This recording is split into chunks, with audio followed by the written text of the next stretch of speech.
But let's get started. I'm Lyle Goldstein. I'm director of the China Initiative here at the Watson Institute, and want to give a warm welcome to everyone. This is really our last event of the season. I'm pleased to start on time, and I think we're going to try to end on time as well. But it's my great pleasure to welcome my friend and senior mentor, Ambassador Chas Freeman. He's had a major impact on this institution, on the Watson School, that we're extremely thankful for. He has served in numerous roles, served his country in government, as ambassador, as Assistant Secretary of Defense, as Assistant Secretary of State. I could go on and on and on in that regard. He's also played a major role in the search for peace around the entire globe. In the Middle East, in Africa, in Eastern Europe, even. It's really extraordinary. But in the China field, as you all know, he has really a legendary status. And I'm going to say he has done more than anyone to promote positive, peaceful, and pragmatic relations and friendship between the U.S. and China. Again, playing so many roles, I think, as director for Chinese affairs at the State Department, and my personal favorite, and not least, as principal interpreter for the path-breaking Nixon visit. So please join me in welcoming Chas Freeman here to China Chat.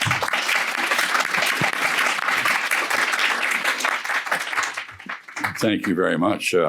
I wish I could live up to that introduction. Well, it's human to imagine that change lays bare the ambitions of those who benefit from it. China has successfully returned to wealth and power, but there is little evidence that in doing so, the Chinese have sought anything other than their own enrichment, international respect, national unity, and reassurance against renewed subjugation by foreigners. We Americans nonetheless fear our eclipse by China. Our fears are aggravated, augmented by our lapse into xenophobia and authoritarianism. As Hannah Arendt so presciently explained, authoritarians arise when economic, social, political, or religious change makes members of a formerly powerful group feel as though they've been left behind. Their frustration makes them vulnerable to leaders who promise to make them dominant or great again. A strong man downplays the real conditions that have created their problems and tells them that the only reason they have been dispossessed is that enemies have cheated them of power. Hannah Arendt. Americans attribute to China an aggressive desire to replace us as the global hegemon. This conjecture may or may not have any basis other than neuroses born of fears of lost supremacy. It really doesn't matter. We Americans once insisted, as the Chinese do now, that we would never emulate Great Britain's dominance of world affairs. Then we did. At present, the Chinese shrink from replacing us in leading the causes and institutions we've ceased to lead or have outright abandoned, like climate change, official development assistance, setting the rules for international trade and investment, or countering nuclear proliferation. But like us, the Chinese will surely have regional and global leadership thrust upon them. We cannot know whether they will eventually follow us into our current experimentation with global despotism.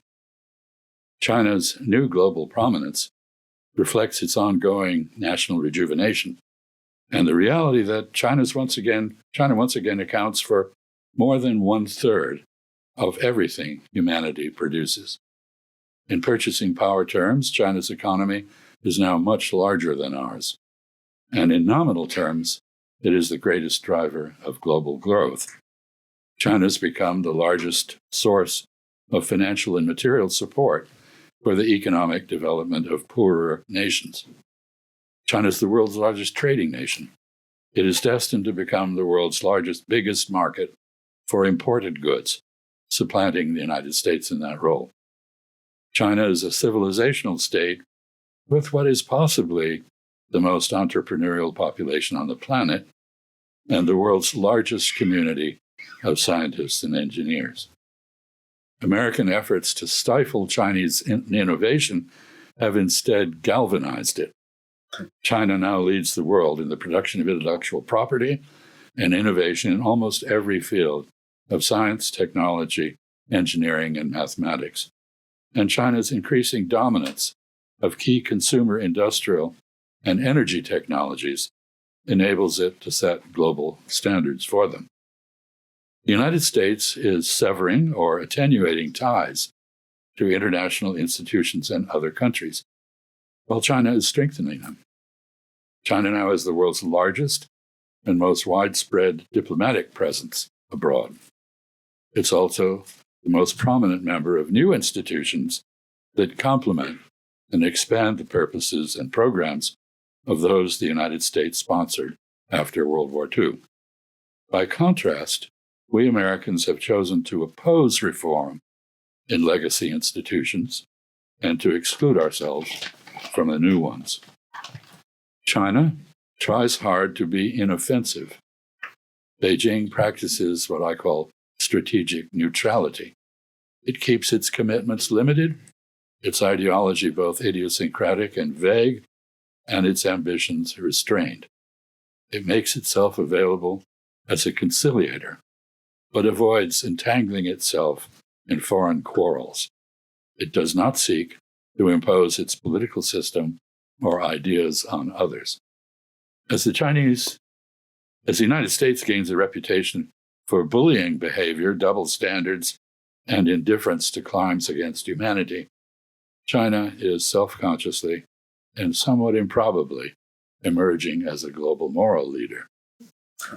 The United States has chosen to treat China's rise as a national security threat, rather than as an opportunity to benefit from global economic and technological advance. So we've launched economic warfare against China and invested heavily in its military containment. This stance is intended to sustain American military primacy in Pacific Asia by preventing the People's Liberation Army, or PLA, from conquering Taiwan, thereby completing its victory in the unfinished Chinese Civil War. Empathy for Taiwan as a newly robust Chinese democracy, ironically now considerably more devoted to the rule of law than we Americans are, reinforces this stance. But the principal result of our policies has been to stimulate Beijing to modernize the PLA and to expand its nuclear arsenal so that it can prevail in a war with us if we again intervene to perpetuate Taiwan's separation from the rest of China. We've declared China to be our pacing threat. Nonetheless, what we're doing to compete with China and other rising and resurgent powers is more self-debilitating than invigorating, and more rhetorical than real. We are in the midst of a great leap backward, or cultural revolution-style assault on the domestic institutions that made America great: the rule of law, freedom of speech, academic freedom and scientific excellence, federal partnerships with research universities, openness to foreigners and their ideas, policies based on evidence and expertise rather than fake news and unsubstantiated prejudice, and the prioritization of objectivity over political correctness. We have abandoned reliance on diplomacy as a means of threat reduction or an alternative to economic and military warfare that can achieve adjustments in our relations with other nations or groups of nations. More compelling interests overwhelmed our much ballyhooed pivot or rebalance to Pacific Asia, and it never took place. Our armed forces remained pinned down in other regions, we have made only minor adjustments to our alliance relationships, even as we alienate former partners and friends. Meanwhile, the balance of naval and air power on China's periphery has turned against us. In the absence of a strategy implemented and backed by diplomacy, huge increases in our so-called War Department's budget will not persuade China not to do what it feels it must do in its region. Rather than increasing our political and economic involvement in Pacific Asia, we have absented ourselves from its councils. We skip or make only cameo appearances at most of its gatherings. We've adopted visa and other policies that discourage Asians from studying, working, or investing in our country. Strategic abdication and self-isolation are not effective responses to shifting balances of regional and global power. The Biden administration's effort to replace the United Nations Charter and international law with a so-called rules-based order dictated by the United States and other members of the G7 utterly failed to gain traction. Instead of buttressing the global leadership of the West, we Americans discredited our pretensions to exemplify a civilization entitled to impose its allegedly superior values on others. Consider our abandonment of the rule of law and endorsement of indefinite detention without charge, both at home and abroad. Our participation in kidnapping, torture, and regime change operations. Our egregious application of double standards in our stand on foreign wars. Our turn from enablement to active participation in Israel's mass murder, starvation, denial of medical care, assassination of journalists, and other war crimes. Our indifference to cruel and unusual punishment, including torture, sodomy, and rape. Our politically vindictive suppression of dissenting opinions, and our abandonment of constitutional democracy in favor of what Latin Americans call caudillismo, a term of authoritarianism characterized by a personality cult. We have ceased to offer others access to our market, provide foreign assistance, or build institutions to meet challenges to regional and global interests that legacy institutions we originally created lack the capacity to address. We've withdrawn from or are sabotaging the institutions we created to promote and regulate global commerce and cooperation, substituting for them unilateral American attempts to exercise dominance coercively through economic warfare, punitive tariffs, and sanctions. Extortion, the operation of a protection racket involving the expropriation of foreign real estate and resources, and the lawless use of force. We are now seen as cruel and profiteering rather than caring. At home, the United States is adopting a novel form of state capitalism with American characteristics. This grifter-directed economic order is a parody of our distorted understanding of the Chinese system. It's based on political payola, the protection of vested industrial interests, subsidies to offset the damage done by deleterious policies, and the rake-off of private profit from government activities by a privileged class of plutocrats.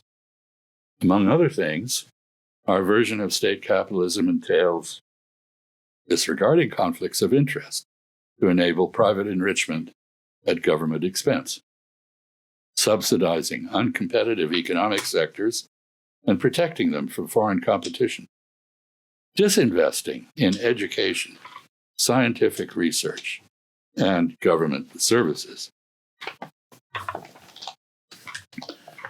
curtailing investment in new technologies like electric vehicles, wind, and solar power to make the U.S. safe for the coal, gas, and oil and gas, and the internal combustion engine.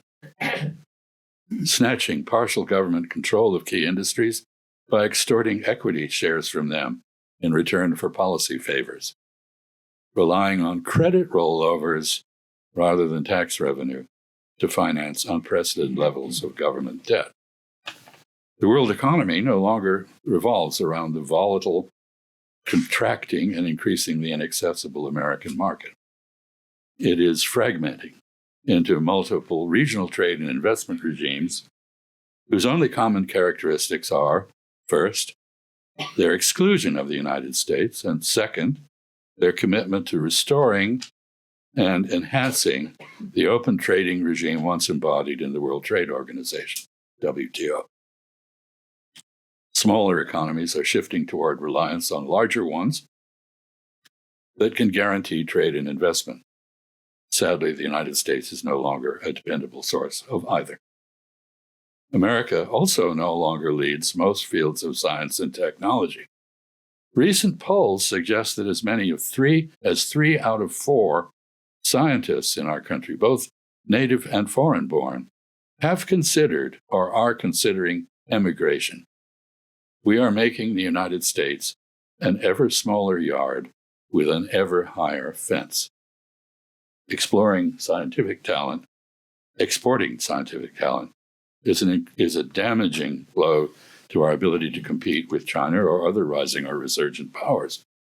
This is political self-mutilation, resembling what happened when ultranationalist xenophobia took hold in Germany in the 1930s. As Germans forfeited their global leadership in science, technology, engineering, and mathematics, the United States, we here, absorbed that role. We are now following the German example by driving our most inventive STEM workers to greener pastures. Increasingly, these are in China. In the last half of the 20th century, Americans were the primary guarantors of international law and of other nations' security. We should take pride in that. But in the third decade of the 21st century, others see us as the most powerful threat to both international law and their security. Other nations that once felt safe in the Pax Americana now feel obliged to protect themselves against an America that they view as bellicose, not benign, selfish, not generous, cruel, not compassionate, inhospitable, not welcoming, and inimical, not companionable. In short, we Americans are well along in our withdrawal from the world order we once championed and helped establish. Our country is becoming an ever smaller participant in global decision-making, supply chains, trade, value-added investment, and a world economy no longer dominated by the West. We prioritize the gratification of our political elite over strategic calculation, propelling other nations, including those in our own hemisphere, toward China and other great powers, able to fill the void created by our retreat from globalization and our retirement from constructive involvement, participation in world affairs. China's increasing influence must be seen in this context. China's new prominence is not a measure of threatening Chinese ambition, but the inevitable consequence of our retreat from leadership and our alienation of other nations. But to the regret of much of the world, China is not moving to occupy the leadership void we are creating. An authoritarian, caprice-based order is no substitute for one based on the predictable foundation of international law. Ego-driven petulance is no substitute for strategy. Protection rackets and cronyism are no substitute for diplomacy. Intemperate insults do not promote partnership. Disregard for the sovereignty of others enrages them and disincentivizes their cooperation. It's generally considered wise to divide, not unite one's adversaries. We have done the opposite. China and other rising powers are well aware that they owe their prosperity to their embrace of the international system created by the consensus of the United States and other capitalist powerhouses. The BRICS and the Shanghai Cooperation Organization do not want to set that system aside. To the contrary, they seek its reinstatement, free from American dominance and empowered to address neglected global challenges through consensus-driven incremental change. They are groping for ways to restore or reinvent the beneficial consensus-based rules that America led the world in creating and has since demolished.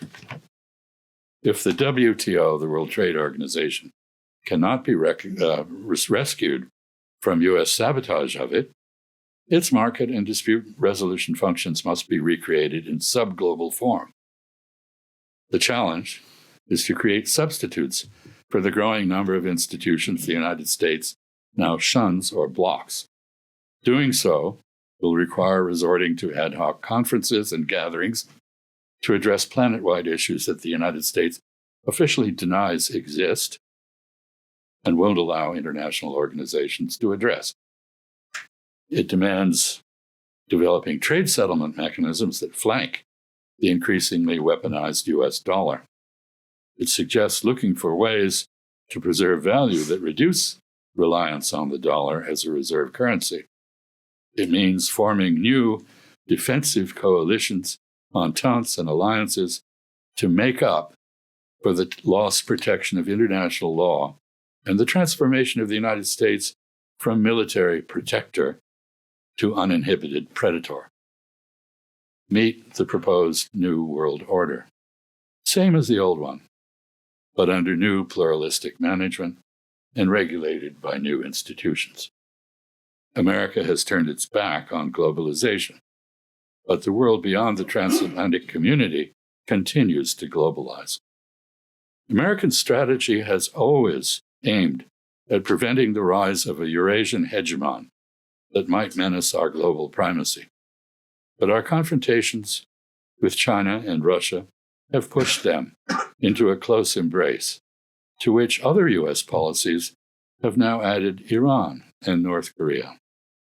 This unnatural grouping, China, Iran, North Korea, and Russia, has nothing in common beyond its discordant members' enmity to U.S. dictation. Current U.S. policy statements and actions are bringing into being the very Eurasian counterweight to our power that we have traditionally sought to preclude.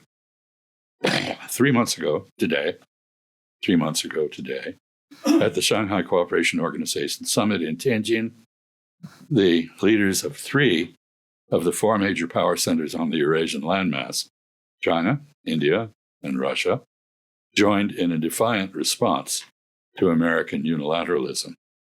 The gathering was attended by Iran, all Central Asian, and almost all Southeast Asian countries. Only Arab states other than Egypt and Europe were missing. Once the home of the world's colonial overlords, Europe is now the sick man of Eurasia. The European Union lacks the institutional capabilities, unified Weltanschauung, resolve, and steadfastness needed to pursue either strategic or tactical objectives effectively. It has many of the attributes of a geoeconomic superpower, but seems determined to remain less than the sum of its parts, and thus politically impotent. Having invented modern statecraft, Europe has forgotten how to practice it.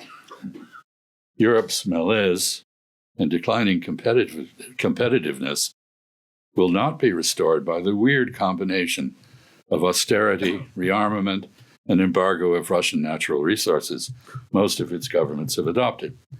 No European has come up with a coherent response to deteriorating transatlantic relations.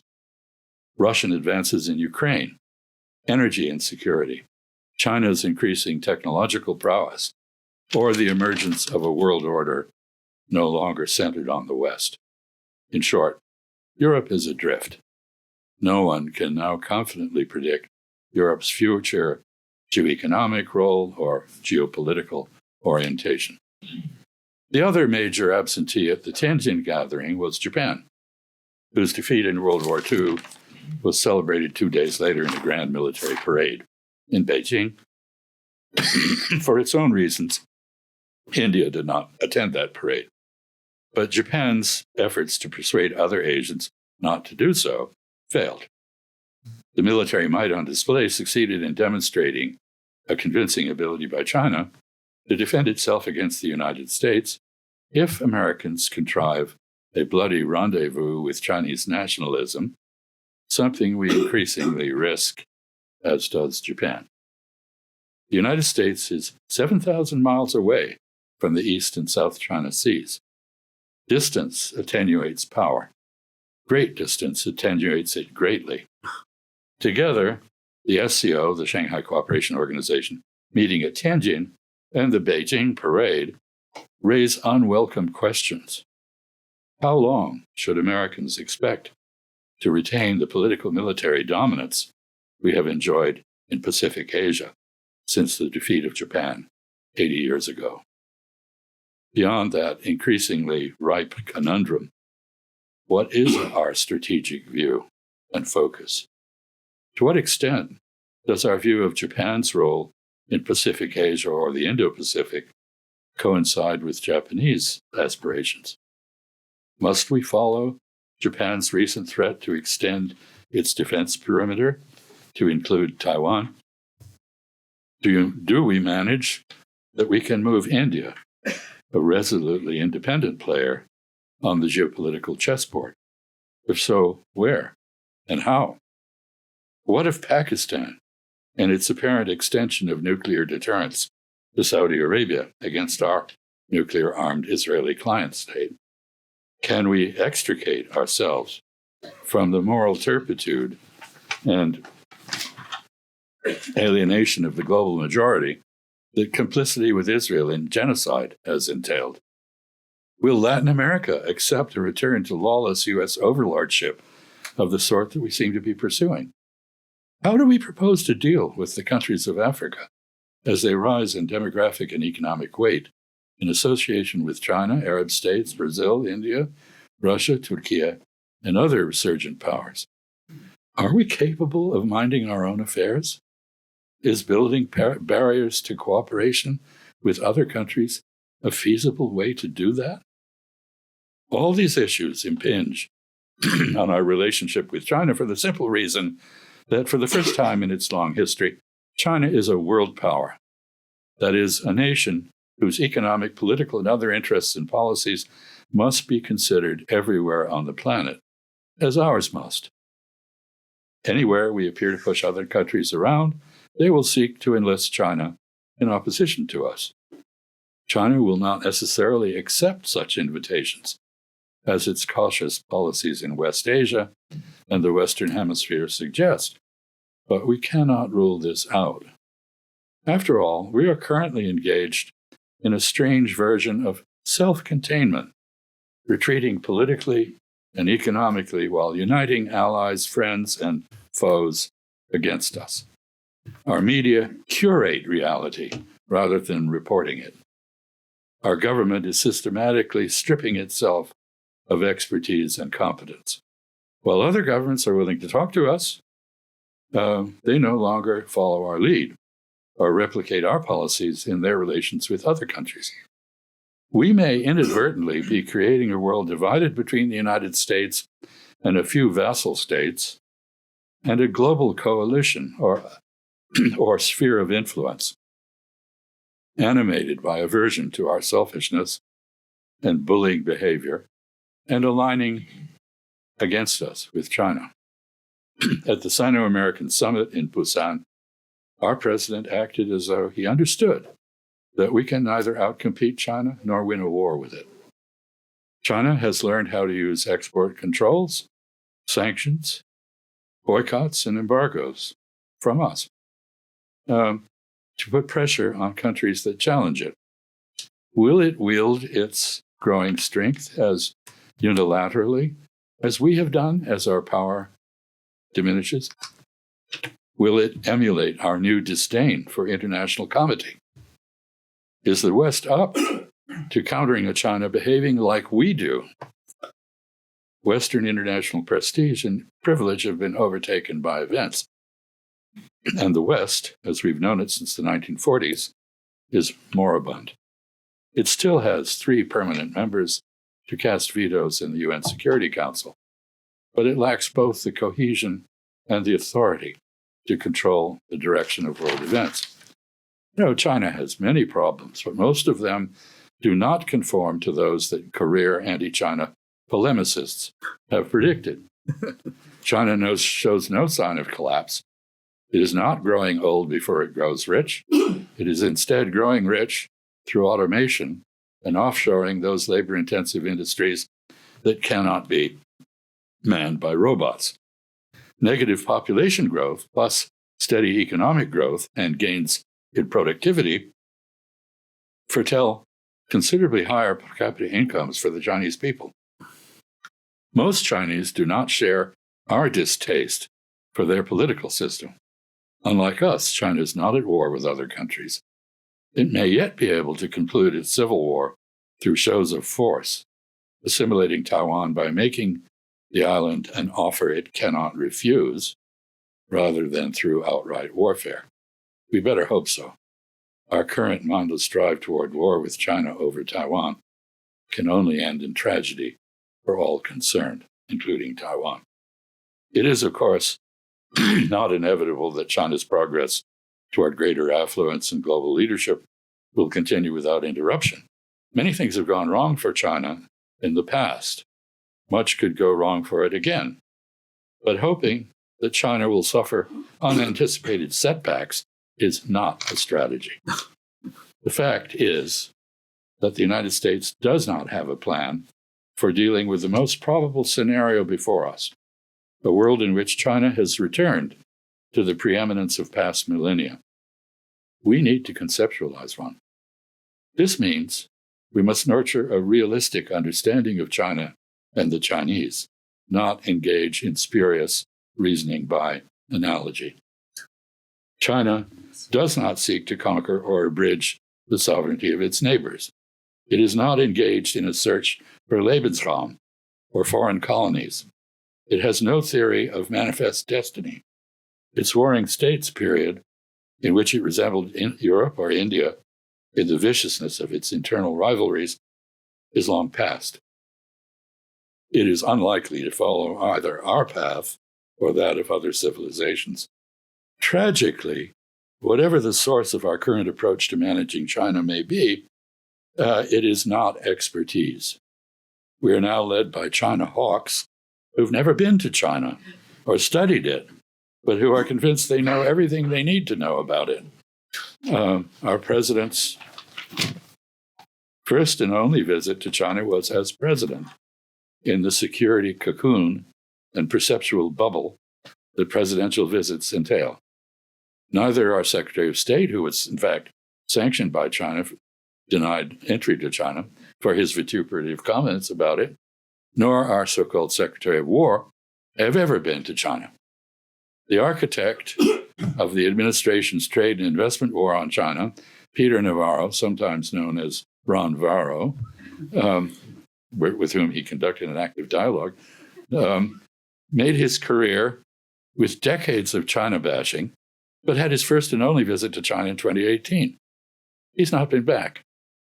The small army of China hands that used to populate our diplomatic and intelligence services has been decimated. Those who remain have no real input into China policy anyway. In any event, there is no coherent policy process in today's Washington in which their expertise might play a part. The last quarter century, I hate to remind us, has seen an unbroken series of defeats, disappointments, and political and economic crises for our country. Most recently, the scuttle from Afghanistan, the failure of our proxy war in Ukraine, our engagement in the genocide in Palestine, a forever war on behalf of Israel with Iran, dysfunctional policies that have made North Korea a nuclear threat to our cities, and escalating confrontation with Venezuela and its neighbors. We are engaged in combat with so-called terrorist forces in at least 82 countries. But instead of learning from this sorry record, the United States has adopted an approach to international relations that combines the belief that the right combination of pressures can always bring foreign nations to heel. Personal chemistry can overcome conflicting national interests. And military action should precede diplomacy rather than back it. Our leaders habitually avoid the hard political choices that statecraft demands while throwing money, sanctions, weapons, and soldiers, sailors, airmen, and Marines at problems. They like flashy signing ceremonies, pseudo events that celebrate their resolution of problems they have not in any way resolved. We cannot afford to apply this self-indulgent methodology to China, which is destined to play a role at least equal to ours in world affairs. We must be realistic. We had better come up with a way to coexist with the Chinese, leverage their rising prosperity and technological competence to our own, and reducing the danger of pointless confrontation with them. Such confrontation promises to be catastrophic for us as well as for them. To conclude, our current China policy is as ruinous as our repudiation of the world order we played the major role in creating is. It cannot and must not be sustained. We need to rethink this. Thank you.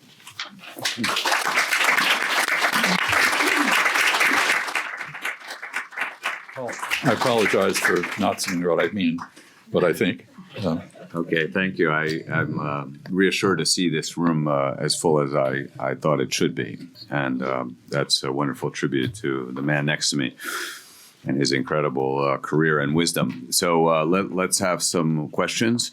But may I suggest that these be quite succinct so that we can get around, and I will try to tabulate who is waiting, and so that I can get around to a lot of people. Yes, sir, in the front row. Do I have to be succinct? No. As you paint a pretty bleak picture. Yep. And you trace the decline of the United States back at least a quarter of a century. However, it's only been in the last year that the real damage has been done. And my question is, if, and it's a big if, a more reasonable administration comes into power in 2026 and 2028, is it possible not for us to regain the hegemony that we had, but at least to start cooperating and start undoing the damage that the current administration has done? I wouldn't blame this all on the current administration.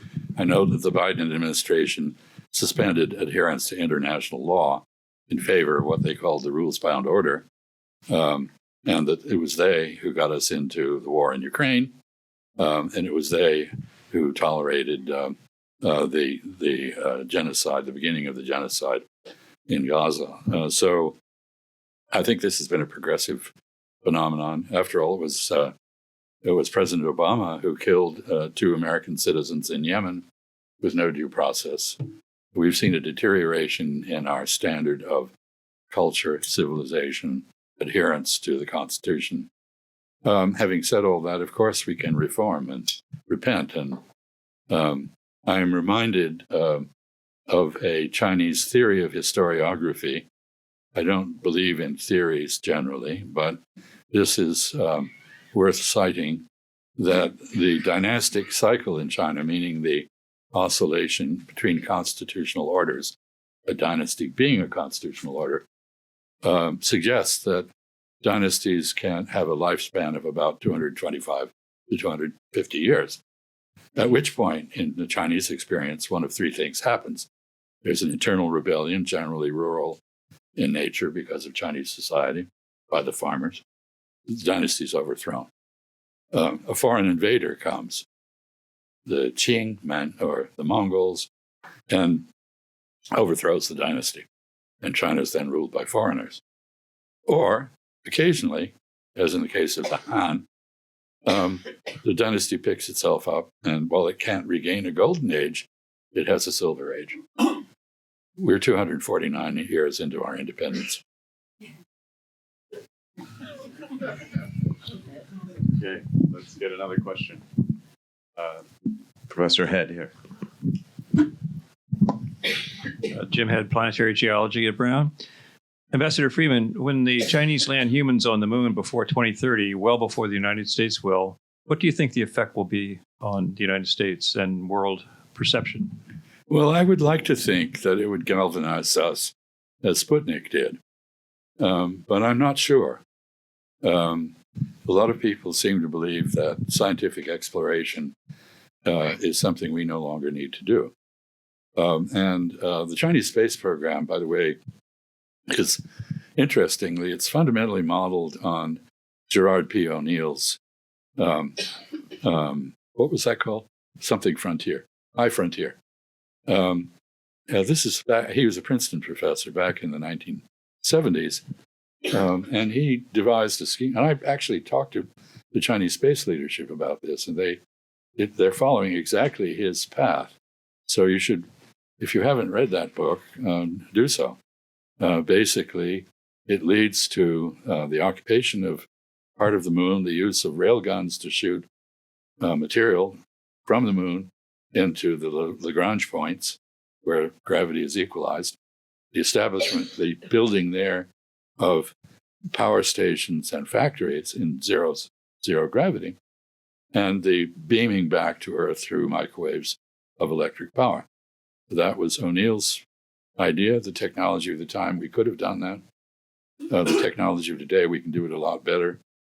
And that is what the Chinese are doing. So this isn't every single thing that the Chinese have done in space very impressively has had a profit motive attached to it. They want to make money off space as they learn to deal with it. Maybe we are approaching that now with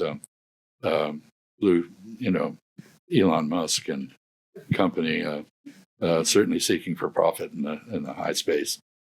But no, I think that I don't know what our reaction will be, but we can see this coming, as you just suggested, Jim. Maybe I'll take the chairman's privilege here and ask a quick question. If you can amplify on how do we deal with the terrible enmity between China and Japan that is in the headlines every day now? Well, there is an ongoing confrontation. Those who hoped that it would immediately be papered over have proven to be mistaken. What is the issue? The issue is, of course, that Japan from 1895 to 1945 had annexed Taiwan. It was part of Japan. It was very successfully assimilated to Japanese culture.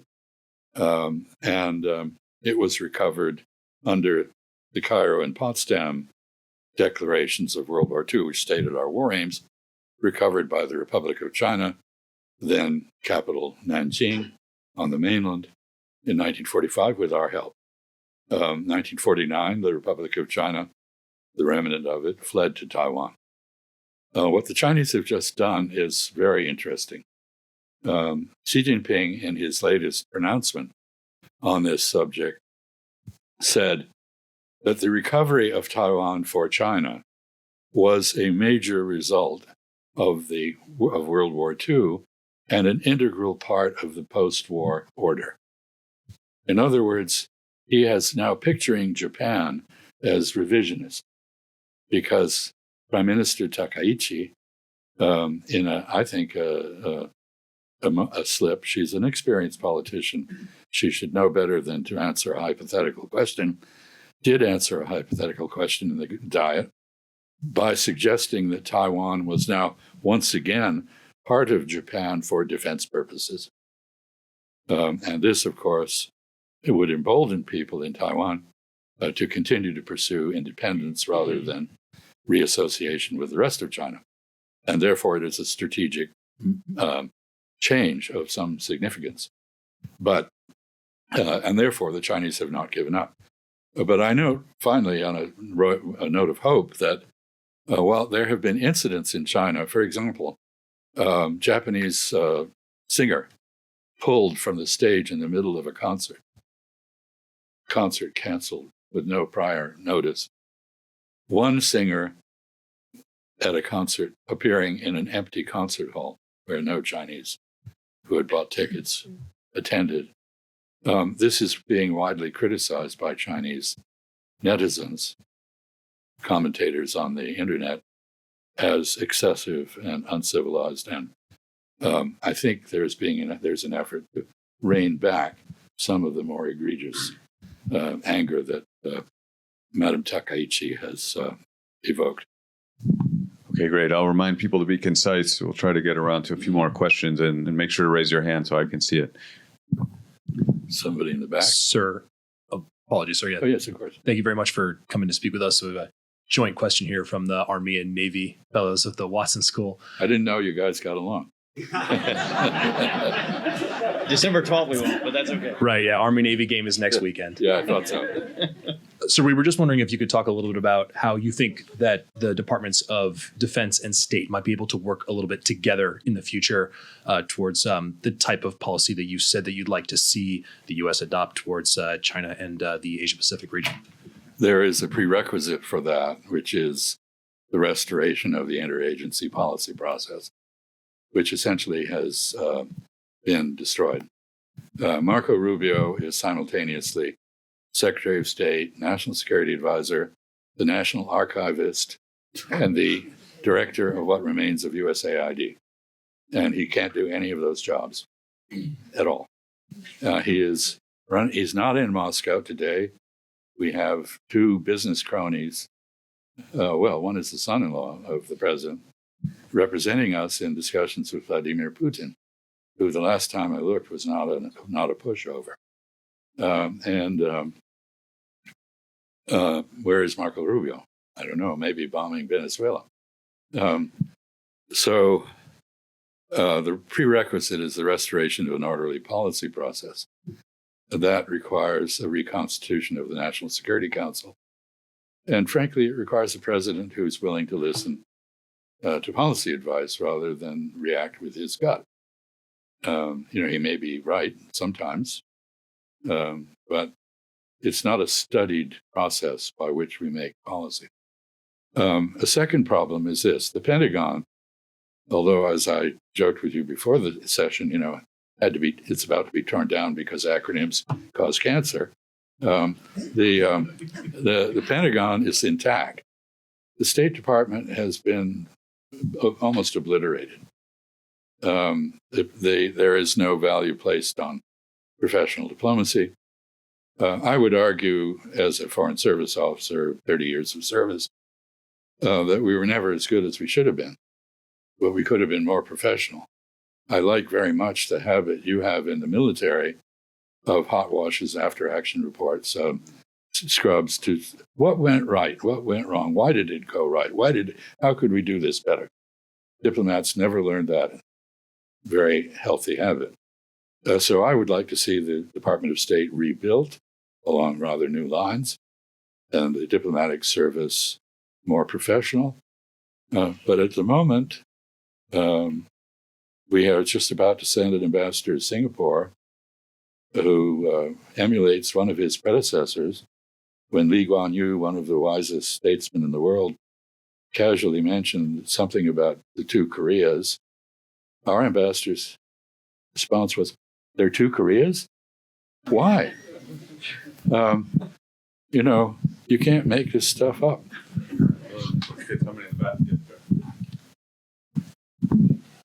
William Tompkins, graduate in international relations at the University of London.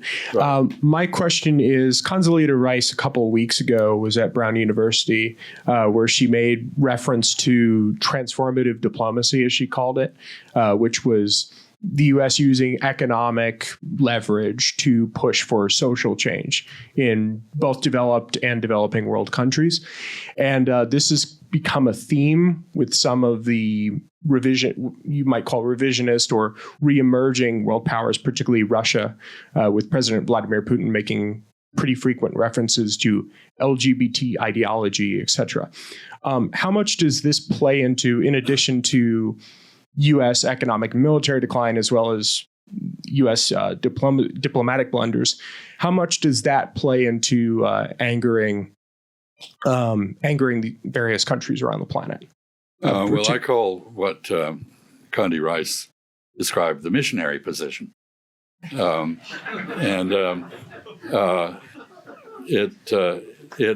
implies a sort of dominance, and I won't get into the rest of it. Frankly, I described what the Chinese are doing. I think they're doing the right thing, and it actually has ancient roots. Mengzi, Mencius, Confucian thinker, said very correctly, and Americans for a long time understood this, that the best way to exercise influence abroad is to set a good example. If you set a good example, people will want to emulate you. And therefore, you have influence that is a very healthy kind. So I don't believe in the missionary position. I think foreplay is important, but I think that we should probably leave it there. Unfortunately, if we take the opposite position and decide that we have the divine right to impose our values on the world, what that leads to is things like regime change operations. And those don't work. I don't know of a single case where we have intervened in that manner, where the consequences have not been dire, not only for the country concerned, the target, but for us. Think of the overthrow of the democracy in Iran, for example, and its consequences. Think of what we've done in Guatemala. Might think about the election in Honduras yesterday, or Sunday, I guess. Anyway, it's still undecided, I believe. So I would favor moral restraint and a focus on getting our own act together. Gentleman in the corner. Try to keep this short. I'm just some wargamer from Rhode Island College, but I know a few things about China. I've heard stuff about death bans, organ harvesting, bringing back slave labor to harvest cotton in Urumqi, and a bunch of other things. Much of which is polemical and unevidenced. All right. But I think there has been some organ harvesting. But my question is, I think the military man here can affirm, Taiwan is a U.S. ally, and China also had some interest in other islands that Japan has. Are you suggesting that we let our ally be taken over by force or not do anything about it? I just want to clarify that. Thank you. Well, thank you. First of all, Taiwan is not an ally. It has no commitment to do anything at all for the United States. It is protected by the United States for various rather murky reasons, some of them ideological, as I mentioned. Taiwan is a robust democracy with a high standard of civil liberties and a greater respect now for the rule of law than we have. It, in the past, was our means of containing the rest of China. It doesn't serve that purpose now. So I would be very careful about terminology. And the islands that you refer to, the Senkaku Islands or Diaoyadao, are between Okinawa and the China mainland, and they have been always a no man's land. And here I want to digress a little bit, if I may. The concept of sovereignty that the West developed had to do with maps and geography, not people. So if an island that was uninhabited could be claimed as part of the United States or China or whatever, or Japan. The concept of sovereignty in East Asia, up until the Meiji Restoration in Japan, when Japan adopted the Western standard, was people. Did they have an allegiance to the government in Tokyo, let's say, or Beijing? There are no people on the Senkaku Islands. There are goats put there by Japanese rightists, And my solution for the problem is that we should create a foundation for the protection of goats. And it should have Chinese, Japanese members of the board, and it should stipulate. I do not want to be part of communist China. Some do, some don't. Sometimes, let me just say this. You're probably most people in Taiwan do not want to be reunified with the rest of China. They have developed a separate identity. But the only way you can achieve independence is through a war. We did that in 1776. We did not gain our independence until 1983, when the British grudgingly accepted that they had been defeated. 1783. Thank you. Maybe we don't have it now. I don't know. Let's go to another question. Yeah. What do you think the effect will be of emerging poles such as India or Africa, particularly Nigeria, on this picture? Do you think that they'll just be part of this coalition against the United States, or will they have independent policies that might change the bigger picture?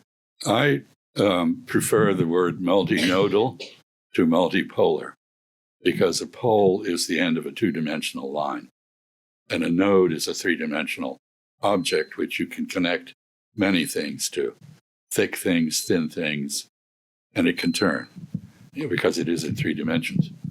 We are entering a multinodal world order. Nigeria is a very important country. It will become more important, and it will follow policies that it believes are in the interest of Nigerians. Although I have to admit, I once dined with President Babangida over breakfast in the Dodan barracks in Lagos, and he said to me, Nigeria should be a really great country. It's only got one problem, he said. It's inhabited by Nigerians, which is quite a comment for the president of Nigeria to make. But at any rate, no, it's going to become more important. Countries everywhere. One of the things that's happening is that medium powers, not just former great powers like Turkey, but countries like Saudi Arabia, are developing an independent role in global affairs. And they're not subservient anymore to any foreign patron. And we see, countries like Indonesia, which is a potential great power, rising. Nigeria is a potential great power. There are going to be 2 billion people in Africa at the end of this century if nothing fundamentally changes. That's going to be where the world's labor force is centered. Everybody else is diminishing in population. So I think we're enter a world in which of much greater complexity. Let me make another point. One other reason I prefer multinodal to multipolar is that people may have an economic policy that is directed one way and a political policy that's directed another. Or they may have an entente, meaning a contingent commitment to something, a limited partnership for limited purposes, perhaps for a limited time, but not have an alliance. They may be client states.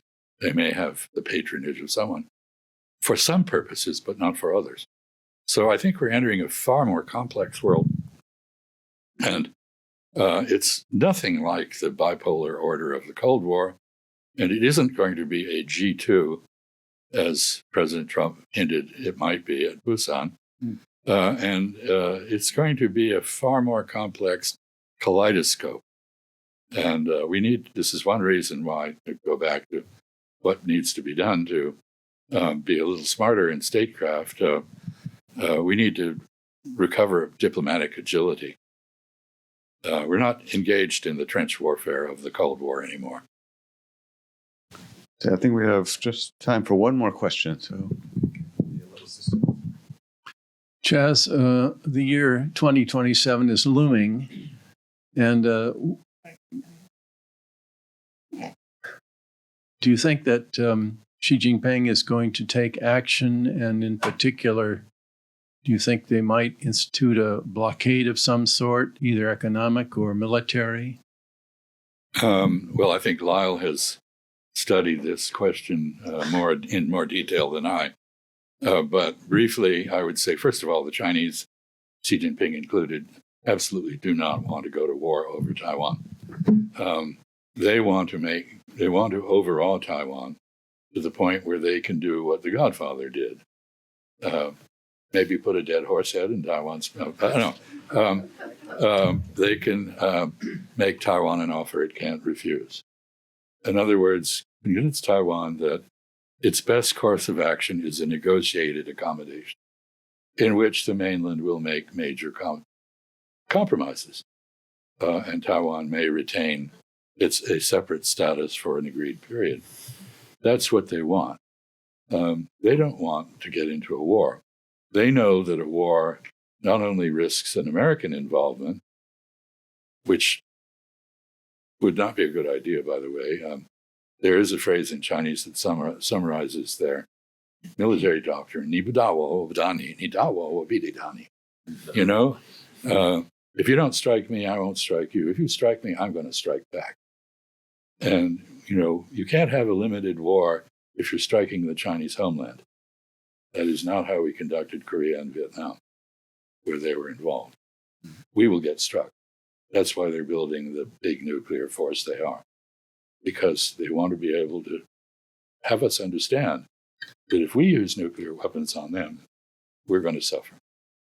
So this is not a war anybody should want, and I don't think the Chinese want it. I know people in Taiwan don't want it.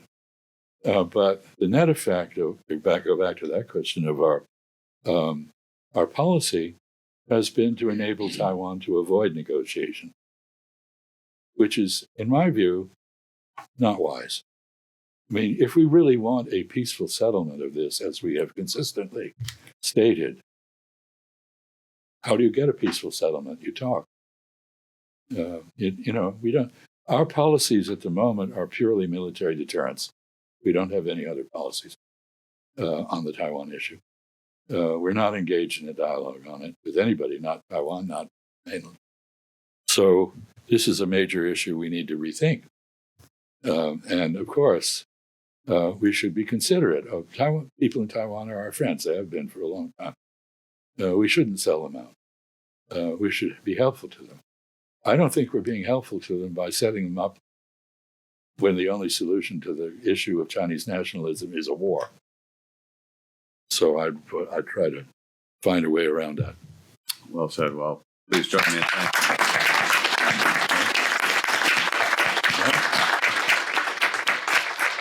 Outstanding. Thank you, everyone, for coming today. As you're filing out, I'll just let you know of a couple more events that we have on our calendar for this semester. On Friday afternoon, Brown China Summit is putting on a panel, so you may want to try to get in on that. And then next week, we have a very exciting event that involves a bunch of student researchers. I think I saw Professor Duqing Li here, who's been running this fabulous effort. So that is on next week on Wednesday afternoon. So you'll want to be at that, which will be, I think I can say for sure, will be an outstanding event. Thank you again for coming today. And I assure you, I will do everything I can to get Chas Freeman back on the program for 2026.